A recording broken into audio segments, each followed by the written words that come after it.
Slide 42, Lesson 2, Hebrew AlephBet Numeric Values. The letters from Aleph to Tet represent the numbers 1 to 9.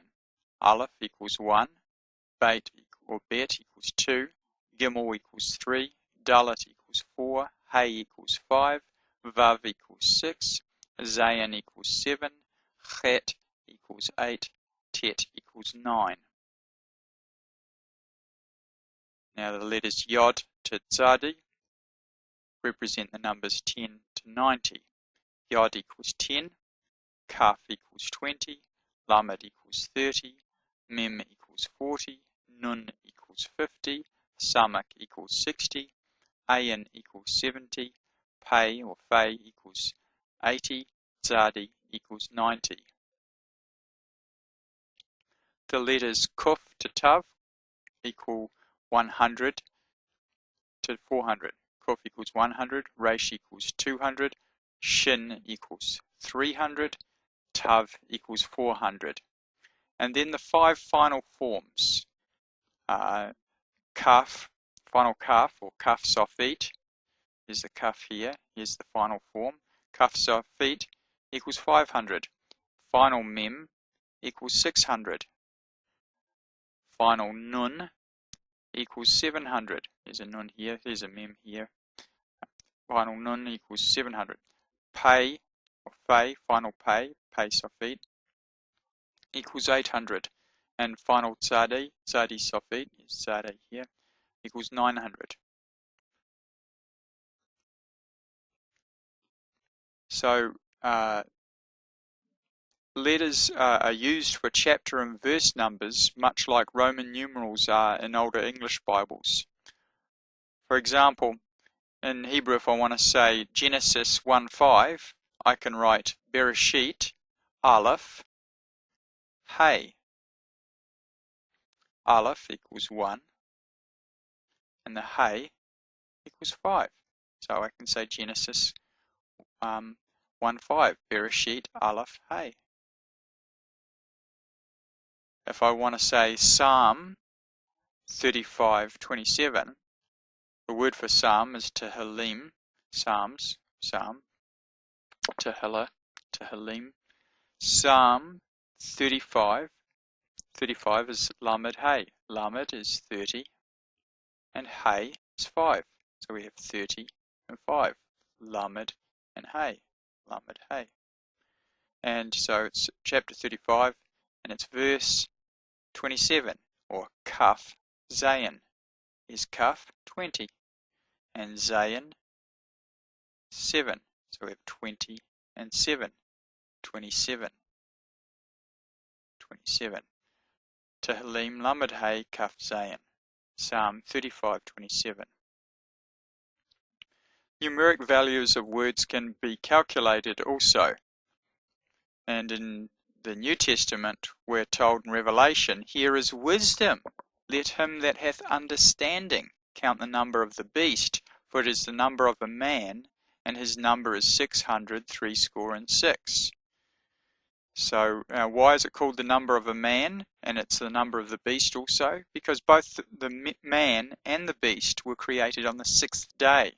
Hence we have this trinity of sixes here, which has become synonymous with the trinity of evil, because this man is actually a beast, the Antichrist, if you like. So, and of course, we have the book of Revelation in the Greek. We don't have it any longer in the Hebrew, which I believe it was written in for various reasons. Indeed, I believe the whole New Testament was written either in Hebrew or Aramaic or a combination of both of them, and it was translated into Greek.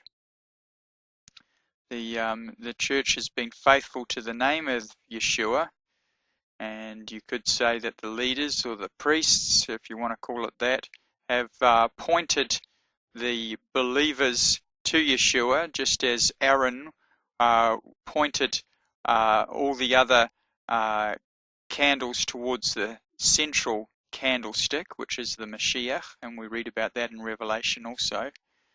But they have not been faithful in preserving the word in Hebrew, or preserving the feast days, or anything Torah related that the Jewish people would recognize. So we can see that the two houses of Israel have their strong and weak points. But it's my hope that we will one day have the New Testament in the original Hebrew at a time when people are ready to appreciate it, both Jews and those from the lost tribes and others also. So these are the numbers. Now, some people can be a little bit put off by anything to do with numerics because it can be used in the occult. And I would simply say that Yahweh speaks a lot about numbers, so numbers are important, and there's nothing wrong in the study of numbers or seeing deep things or hidden things in the Word regarding numbers. But I would advise, or I would ask, why do you seek to know deep and hidden things? Do you want to be like Balaam, who used his deep understanding to curse Israel? Do you want it for personal power?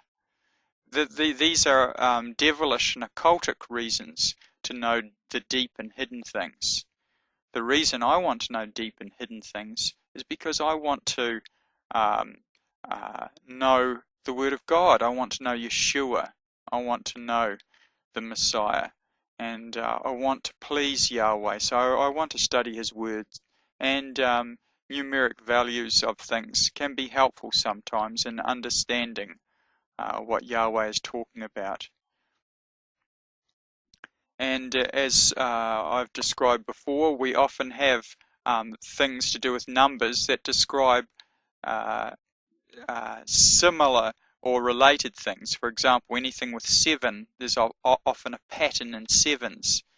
We have the 7 churches or the 7 candles and so forth. We might have the number 4 or 400 shekels or 400,000 men, or this is related to the land and the price for the ownership of the land. So we have many, 9 fruits of the Spirit. The numbers mean something, and a study of the numbers can help us to understand the Word of God. So it's not time wasted. Okay, well, hopefully you've just completed Lesson 2. And in Lesson 2, Part 1, we had a look at gender, plurals, duals, and adjectives. And in Part 2, numbers, cardinals and ordinals, days of the week and months, and numeric values of letters.